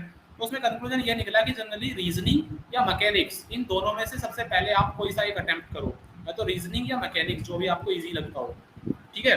दोनों इजी है, दोनों स्कोरिंग है। तो रीजनिंग मैकेनिक्स करो, उसके बाद कंप्यूटर, केमिस्ट्री, फिजिक्स करो, और सबसे बाद में मैथ्स को लो जितना टाइम बचता है, ठीक है? मैथ्स के टाइम निकालने के लिए इन सब्जेक्ट्स को फास्ट सोल्व करना है, ठीक है? इनमें टाइम वेस्ट नहीं करना है, ठीक है? उसके बाद दूसरा जो हमने दिया था वो है सीक्वेंस क्वेश्चन सॉल्विंग। मतलब जैसे आपने रीजनिंग अगर स्टार्ट कर दिया है तो रीजनिंग के सीक्वेंस के साथ क्वेश्चन अटेम्प्ट करते चलो। ये नहीं एक छोड़ दिया फिर 10वां कर लिया, फिर 15वां कर लिया, ऐसे नहीं। सीक्वेंस के साथ क्वेश्चन अटेम्प्ट करते चलो। तीसरा हमने लिया था hit and trial method questions. अगर आपको लगता है कोई क्वेश्चन जो है वो ऑप्शन से होगा, हिट एंड ट्रायल करके होगा, ऑप्शन को देख करके, तो हमेशा लास्ट ऑप्शन से ट्राई करना स्टार्ट करो, नीचे से स्टार्ट करना, क्योंकि जनरली होता यह है कि हिट एंड ट्रायल क्वेश्चंस में या तो थर्ड ऑप्शन आंसर होता है या फोर्थ ऑप्शन आंसर होता है, ठीक है। तो आप जल्दी करोगे, टाइम बचाओगे। ये 3 पॉइंट्स थे, ठीक है।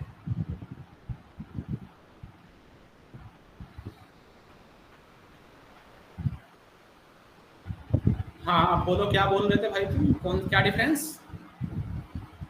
ये भैया कंप्यूटर साइंस और आईटी में। कंप्यूटर साइंस और आईटी में डिफरेंस होता है, दोनों अलग अलग ब्रांचेस हैं। मतलब पैकेज में बताओ भैया, पैसों में। Time management. अरे भाई वाह वाह, पहले एडमिशन तो ले ले भाई, पैसे तो बाद में। नहीं यार, एसआईटी की सीट पक्की है यार भाई। ब्रांच और पैसों का डिस्कशन पेपर के बाद करेंगे, ठीक है। हाँ पहले पेपर दे ले। ब्रांच और पैसों से पेपर का कोई रिलेशन नहीं है, okay. Ultimate goal is you have to catch the minimum rank.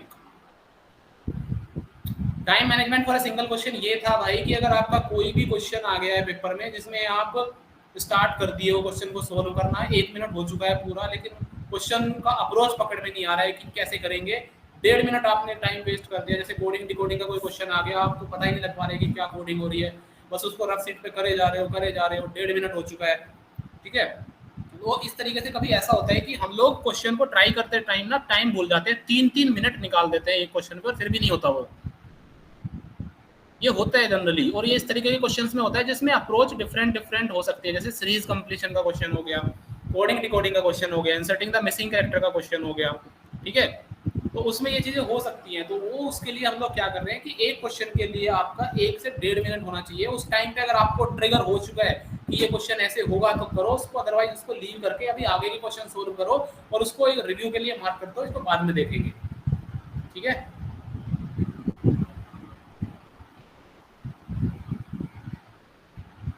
Anything else? Hello sir.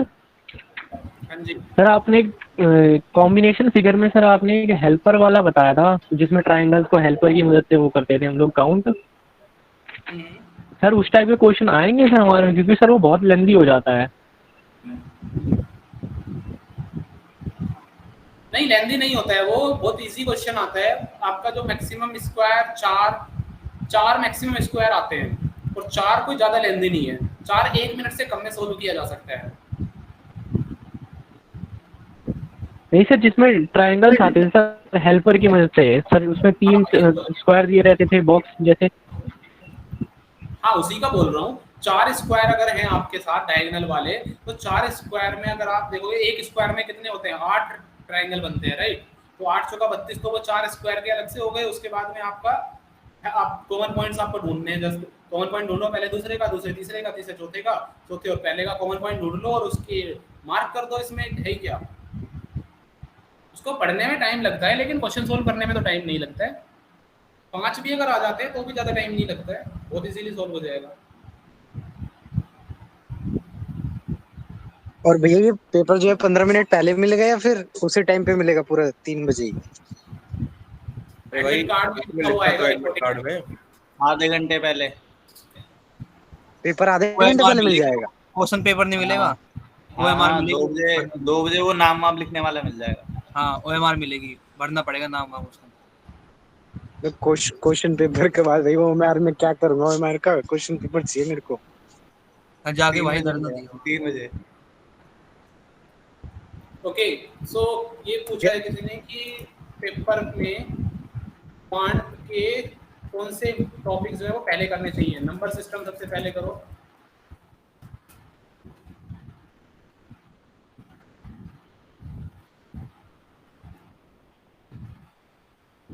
उसके बाद आप रेशियो प्रपोर्शन कर लो,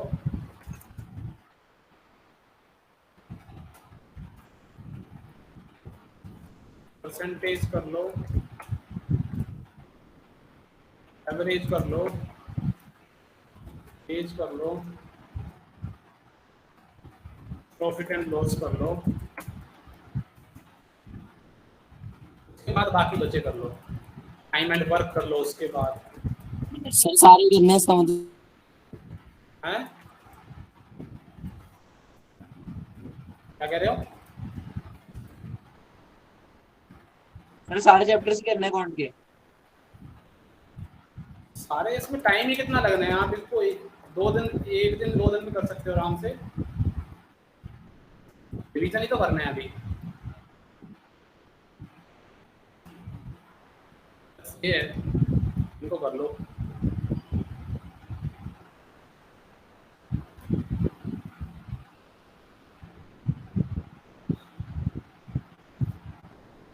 और भैया ये एनालॉजी में जो ये मतलब कुछ वर्ड्स आ जाते हैं जिनकी मीनिंग ही नहीं पता होती, तो वो कैसे करेंगे?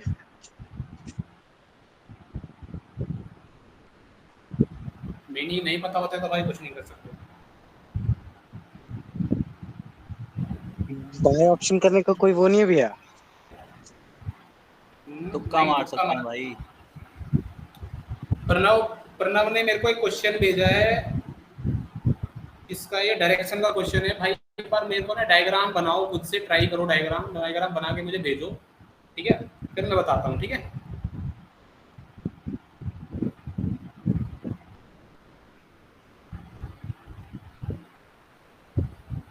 सर गैसिंग करनी चाहिए या नहीं करनी चाहिए? गैस करने के लिए आपका केवल एक ऑप्शन बचता है, जब आपको पता है कि 4 ऑप्शन में से 2 तो नहीं होंगे। हाँ सर, ऐसे केस में क्या होगा? बचे 2 ऑप्शन में आप सोच सकते हो। सर करना चाहिए ना?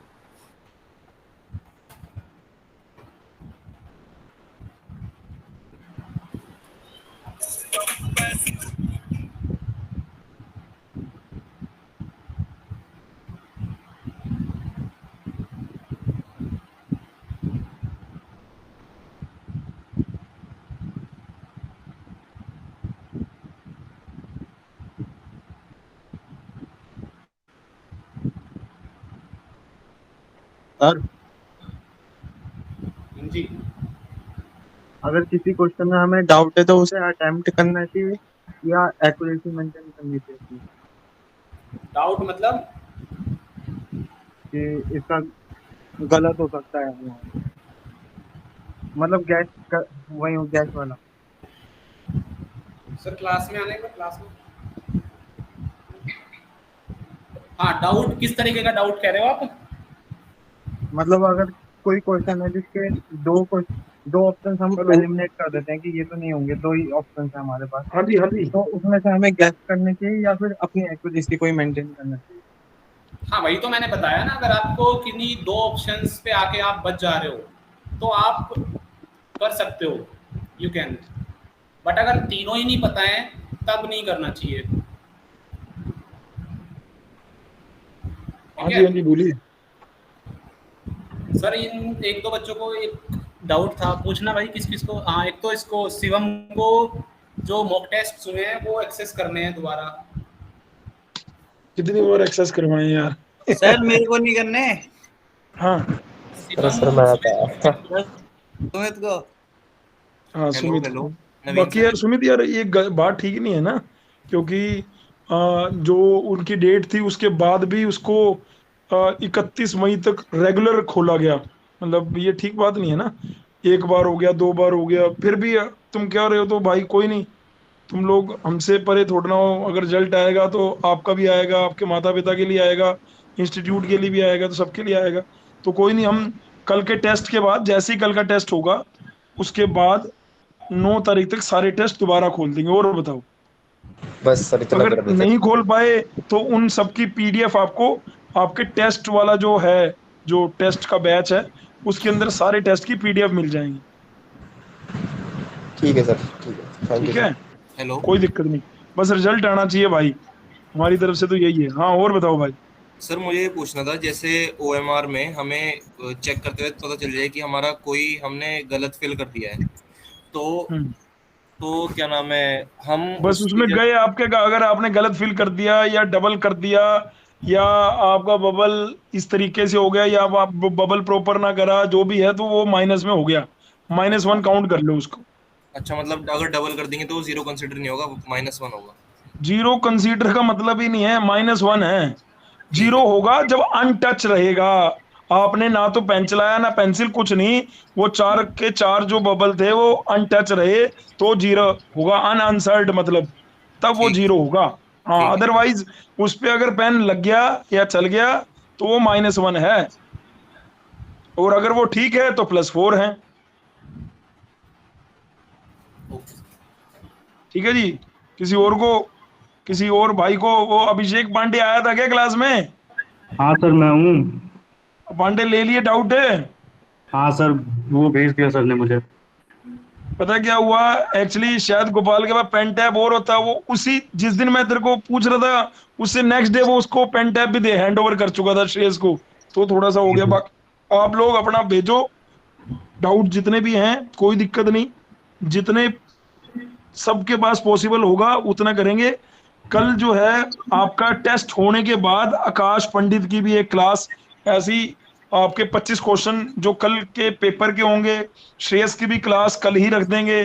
तो कल आपकी श्रेयस की, आकाश पंडित की 1-1 घंटे की सेशन रखेंगे, ठीक है? और अपना दबा के मेहनत करते रहो यार, और तो क्या है, बाकी सब बढ़िया होना चाहिए, ठीक है? बाकी गोपाल से पूछ लो यार, ये गोपाल ने तो मेरे को लग रहा है लास्ट मोमेंट में इसने जितनी तैयारी पहले कर रखी थी अपनी 6-7-8 महीने में बेसिक कंसेप्ट में, उसके बेसिस पे पेपर दे के आया था, उसके बेसिस पे इसकी रैंक 11 थी, 11, ठीक है? अगर आप इससे पूछोगे तो ये भी लास्ट के 10-12 दिन में इतना सिंसियरली नहीं पढ़ा होगा। तो ऐसा नहीं है कि लास्ट के 10-15 दिन में आपके बीटी बोर्ड के एग्जाम आ गए या एक्सटर्नल एग्जाम आ गए तो उसकी वजह से आपको लग रहा हो कि भाई कुछ बहुत अलग हो गया। जैसे आज बच्चे मिल रहे थे मेरे से, मैं कॉलेज गया था, काफी 2-3 दिन के बाद गया था भाई, मैं पीछे मामला गड़बड़ चल रहा था, तो बच्चे मिले, बच्चे बोल रहे कि भाई हमारे आज तक तो एग्जाम है और 11 को एग्जाम है, तो 4-5 दिन में हम क्या ही उखाड़ लेंगे। मैंने कहा 4-5 दिन की बात नहीं है, आपने जो पिछले 6 महीने 7 महीने पढ़ रखा है उसको देखो, ये 4-5 दिन हम नहीं भी पढ़ पाएंगे ना तो भी कोई दिक्कत नहीं। जब आपको प्रेशर बर्डन लगे ना तो भाई कोई गाने सुन लो, कोई बढ़िया चीज देख लो, अपने माइंड को रिलैक्स करो। आपको जो बेसिक आपने सीख लिए हैं वो पेपर में इंप्लीमेंट करने हैं, वो 3 घंटे आपको बढ़िया से होने चाहिए। और वो मैं बार बार बोल रहा हूँ कि कोशिश करो कि ये जो मोमेंटम है भाई, आज अगर मंगलवार है, कल बुधवार है, तो हम जो आफ्टरनून का टाइम है उसमें हम ना सोएं, अपने ब्रेन को एक्टिव स्टेट में ले आए। ऐसे आप थर्सडे को करोगे, सेम ऐसी फ्राइडे को, सैटरडे को, तो संडे को वो आदत बनी रहेगी, तो उससे आपका जो मेरे को लग रहा है आप अपने ब्रेन से मैक्सिमम आउटपुट भी निकाल सकते हो, है ना? हालांकि टाइम सबके लिए आलस का है, वो सबके लिए वो टाइम जो है, क्योंकि हमें पता है हमारा ब्रेन मैक्सिमम काम कब करता है, सबको पता होगा। तुम में से कोई कहेगा जी हम तो रात को बहुत बढ़िया पढ़ते हैं जब शांति होती है, कोई कहेगा अर्ली मॉर्निंग बढ़िया पढ़ते हैं, तो वो टाइम जो है यहाँ से निकल जाएगा। और गोपाल मैं सही कह रहा हूँ ना? अगर ये थोड़ा सा उसी टाइम पे पर्टिकुलर 3 बजे इनका पेपर है, तो 3 से 5:30 अपने ब्रेन को थोड़ा एक्टिव उससे लेने की कोशिश करते हैं, तो मुझे लगता है कि वो लास्ट 5-6 दिन में वो इफेक्ट करता होगा। जो मेरे ख्याल से जो बोरिंग टाइम होता है या जो सोने का टाइम होता है, जैसे आप 1 बजे से बाद 2 बजे 3 बजे पढ़ते हो, तो उस टाइम पे जो इंटरेस्टिंग सब्जेक्ट है वो पढ़ना चाहिए, जो आपका फेवरेट सब्जेक्ट है वो पढ़ना चाहिए। जो फ्रेश माइंडेड टाइम होता है उसमें वैसा सब्जेक्ट पढ़ो ताकि आप कवर कर पाओ। जैसे सही बात, न्यूमेरिकल आप ऐसे टाइम पे करो जिस टाइम पे नींद आती है, क्योंकि न्यूमेरिकल आपको इंटरेस्ट देगा, जब आप क्वेश्चन सॉल्व होते दिखेंगे तो इंटरेस्टिंग लगेगा। बिल्कुल ठीक बात है, ठीक है। और जो ये बचे हुए 5 दिन हैं, इनमें आप अपने जो भी आपने शॉर्ट नोट्स बनाए हैं, जो भी आपने वो देखो, जितने क्वेश्चन पेपर जैसे सुमित कह रहा है, या जो भी पेपर आपने दिए हैं उनको दोबारा से देखो, है ना? और अपना काम करते चले जाओ, कोई दिक्कत ही नहीं, ठीक है? देखना लास्ट में देखना रिजल्ट कितना बढ़िया आ रहा होगा, और तुम सब लोग कह रहे होगे यार मौज होगी भाई साहब। शिवम सही नहीं कह रहा, शिवम भाई दिल बहुत गिरता है, शिवम इतने दिल गिरता है, अरे यार मेरे भाई शिवम बहुत बढ़िया बात है, ये मच नीडेड है इतने सारे दिल। जय माता दी भाई, सही चल रही है। देख ले यार, तू ड्रॉप करके पढ़ रहा है तो तेरी तो एक अलग वीडियो बननी चाहिए कि लीड 2023 की जर्नी ड्रॉपर बंदे की कैसी रहती है ना? वो कैसे अपना हिसाब किताब करता है, कंपनी को कैसे मैनेज करा होगा, है ना? तो वो सारी चीजें भी रहेंगी, सब देखना पड़ता है सर। बस बस बस बस एक नंबर तेरे को वहां पे परफॉर्म करना है भाई। और बाकी तो हाँ जी सहज सर, पेंसिल अलाउड होगी ओएमआर पे? बिल्कुल यार, आप मतलब वैसे तो ब्लू या ब्लैक बोल्ड आपके एडमिट कार्ड पे लिख दिया है, लेकिन क्या है कि आप पहले पेंसिल ही यूज करो, कोई दिक्कत थोड़ी ना है। ठीक है सर, पहले पेंसिल से कर दे, उसके बाद फिर ब्लैक बॉल पेन यूज कर लें, ब्लू बिल्कुल बिल्कुल बिल्कुल, अगर तेरे को लगता है कि हाँ आपको ऐसा करना है तो कर सकते हैं। बाकी मैं तो मैंने बताया ये कि मैं हम लोग तो भाई पेन से करते थे, लेकिन थोड़ा थोड़ा मार्क कर लेते थे, पूरा पूरा ना करके, तो वो लास्ट में जाके अपना कर लेते थे, काम हो जाता था। वो सारी बातें बता रखी हैं ऑलरेडी मेरे एंड से। तो आज जो सेशन था वो मेनली गोपाल सर के लिए था, तो मुझे लगता है कि आपके लिए काफी प्रोडक्टिव रहा होगा ये सेशन, और ये सेशन बाकी बच्चों के लिए भी प्रोडक्टिव रहे। हमारी दिल से पूरी शुभकामनाएं हैं हमारे परिवार की तरफ से, जीसीसी के परिवार की तरफ से, सभी फैकल्टी की तरफ से। Wish you all the best है, बढ़िया से अपना ये 4-5 दिन पूरे एकदम बढ़िया ऊर्जा देके इसको सिरे लगाओ आप, ठीक है? Thank you so much sir. ठीक है बेटे, ठीक है जी। किसी और को गोपाल, किसी और का तो कोई डाउट नहीं, बस यही बात थी। हाँ हाँ सर टाइमिंग सेम है कल की? हाँ जी बिल्कुल सेम है भाई। 3 बजे का मतलब है वही 2:50 पे एक्टिव कर देंगे, और ठीक 3:05 के बाद टेस्ट नहीं अटेम्प्ट कर पाओगे आप। ओके सर, ठीक है, टाइमिंग बिल्कुल सेम है। जो बोल दिया वो बोल दिया है। तूने देखा नहीं, वहां पे डाल भी दिया मैंने तो यार, टेस्ट तो डल गया है, टेस्ट डल गया है इसमें, ताकि इस बार मैथ में कोई गलती ना हो, इसलिए ठंडे दिमाग से पहले ही टेस्ट डाल दिए है ना। 4 वाली तारीख में तो थोड़ा बच्चे कह रहे थे गलती होगी, ये हो गया वो हो गया, तो वो ना हो इसलिए पहले ही डाल दिया गया प्रॉपर। ठीक है, आपके टेस्ट सीरीज बैच में टेस्ट डल गया है, जाके चेक भी कर लो, और 2:50 पे वो एक्टिव आप उसको कर पाओगे। और लेकिन OMR की फोटोकॉपी जरूर नाल अपना निकाल के रखो, और ताकि उस पर प्रैक्टिस करते रहो। और बाकी जो बच्चा कह रहा है जैसे कि मॉक टेस्ट को दोबारा कर दो, तो वो पूरी ट्राई है कि 7 तारीख को जैसे ही तुम्हारे श्रेयस सर का और आकाश पंडित सर का सेशन खत्म होगा, उसके बाद हम वो भी करते हैं। ठीक है जी, और बताओ। Hello sir. हाँ जी बोलिए सर। आपने सर बताया था ना कि हमारा ऑफलाइन पेपर हो रहा है, तो ज्यादा चांसेस हैं कि ऑफलाइन बुक से ही हमारा पेपर हो, है ना सर? हाँ जी, मतलब ऑफलाइन बुक से ही रेफरेंस लिया जाए हमारे पेपर्स का। सर ऑफलाइन बुक्स तो अभी तक मतलब टच नहीं करी थी, और फिर क्या कहते हैं मतलब जीसीसी बुक और साइट्स वगैरह से क्वेश्चन करे हैं, जो भी है मैकेनिक्स वगैरह के। जितनी जीसीसी की किताब आपने करी है वो मोर देन सफिशिएंट है। हमने वो ऑफलाइन किताबों से ही लेके तो जीसीसी किताब पढ़ी है, और कहाँ से पढ़ी है यार भाई? आप मोर देन सफिशिएंट, अगर आपने वहां से मैकेनिक्स कर ली है, वहां से मैथ कर लिया है, रीजनिंग के क्वेश्चन वहां से कर लिए हैं, कंप्यूटर के आपने वहां से थ्योरी और वो पढ़ लिया है, ल्यूसेंट भी खत्म आपने कर लिया है, तो मोर देन सफिशिएंट है। और कोई क्या दिक्कत है?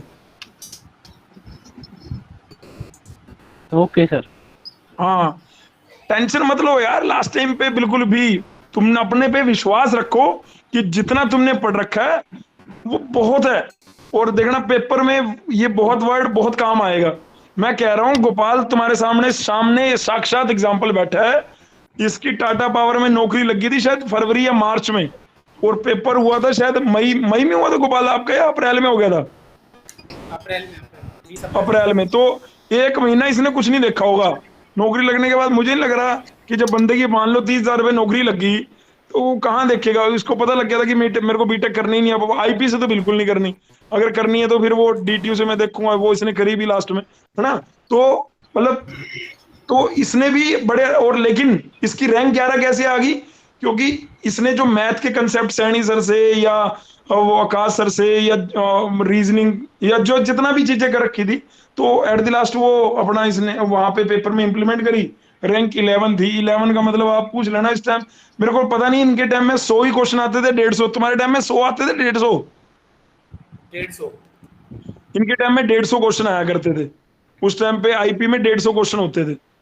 चलो वो वाला पैटर्न को अभी हम क्यों करना, बस अपना wish you all the best है भाई, कोई दिक्कत नहीं। ठीक है सर, मेरे एडमिट कार्ड में सिग्नेचर रोटेट हो रखा है, तो उससे कोई दिक्कत नहीं है मोनिश। मैंने बोल भी दिया था तेरे को, मैंने चैट में लिख भी दिया था, साले उल्टे आगे सीधे आगे, तेरे को कोई दिक्कत होनी नहीं चाहिए, है ना। अगर भाई मैंने चैट में मेरी भूत आत्मा नहीं थी, मैं खुद ही था, है ना। चैट में मैं ही था भाई। मैंने तेरे को कहा था अगर तेरे वो उल्टे आ गए हैं सिग्नेचर, तो उससे कोई फर्क नहीं पड़ता। फर्क कहाँ पड़ेगा जब तू काउंसलिंग की चीजें डालेगा, वहां पे वो सारी दोबारा रजिस्ट्रेशन होगा तुम्हारा प्रॉपर। अभी तो बस अभी इन्वेजिलेटर जरूर आपको बोलेगा कि यार ये एडमिट कार्ड में अभी जो आपको सिग्नेचर करवाएगा वहां पे, तो आप भाई वहां पे बोल देना कि ये मेरे सिग्नेचर उल्टे हो गए यार। ये बात बच्चों वाली बातें हैं, मैं छोटी छोटी बातें टेंशन मत ले यार। तो तू फिर तो तेरा अगर मान लो थोड़ा सा पेपर ऊपर नीचे आ गया तो तू तो पागल सा हो जाएगा वहां पे। ऐसा मत करिए यार, अपने आप में विश्वास रखो, ताकत रखो। अगर पेपर गड़बड़ आएगा तो सारे पूरे देश के लिए आएगा, तुम्हारे लिए नहीं आएगा। इतनी मेहनत करके भी अगर आपको यार वो होना लग जाए, है ना, तो कोई गड़बड़ ऐसा मत करो यार। एक क्वेश्चन को 2-2 बार 3-3 बार करना ठीक बात नहीं। हाँ अभिषेक। थैंक यू भैया। अभिषेक बोलो यार, क्या बोल रहे थे? नहीं हो गया सर, मतलब डाउट क्लियर हो गया मेरे। Yes sir. ठीक है जी, ठीक है। और किसी भाई बंधु का डाउट हो तो देख लो, बाकी मैं हैंड ओवर करूंगा गोपाल को, ताकि वो फाइनल अपना जो बातचीत है वो कर ले। ठीक है जी, हो गया है मेरी तरफ से डन है। I wish you all the best. चिंता करने की जरूरत नहीं है, कॉन्फिडेंस लेके जाओ, बहुत इजी क्वेश्चंस आएंगे, बस रिवीजन करो ये 4 दिन जैसे भी करना है। All the best to everyone. Thank you भैया। नित्य भी आपको ऑल द बेस्ट कह रही है। नित्य ऑल द बेस्ट कह दो बेटे। नित्य ऑल द बेस्ट कह ऐसे कर दो। आ कर दो बेटा प्लीज। नित्य बोलो। आ गई सर, आवाज आ गई। बोलो नित्य, बोलो। मैंने बोल दिया यार। वेलकम। ठीक है, ऑल द बेस्ट सबको। चलो जी, ओके।